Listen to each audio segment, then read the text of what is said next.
এই জায়গাটা আসলে তুলনামূলকভাবে বেশি ক্ষতিগ্রস্ত হয়েছে বন্যায়।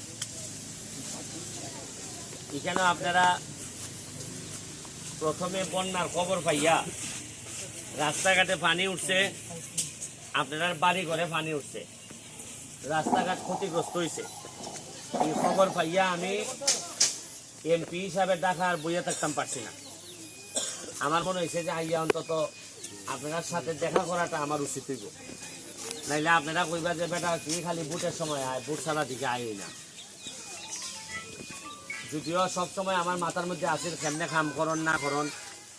এখানে আইয়া যেটা খবর পাইলাম যে এইখানের মধ্যে সরাটার মধ্যে বাঙ্গার কারণে আপনারা এখানে পানি আই হয় নাকি? সরাটা বান্দার সরাটা বড়ার ব্যবস্থা করবো। আর ওই লেগে আমার হয়েছে যে এখানের মধ্যে বালু নেন যে যাচ্ছে, বালু নেয়া এখন কেউ যদি বালু নেয়, অন্যায় ভাবে যদি বালু নেয়, তাইলে এটা প্রশাসন দেখবো, প্রশাসন আমি বলে দিব এটা দেখো।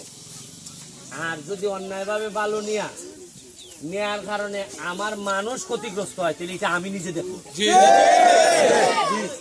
যারা বালু নেয়া যদি মনে করে যে আমি চাইলে খাইতাম খাই, অল্প অল্প করে নেয়, এটা প্রশাসন দেখবো।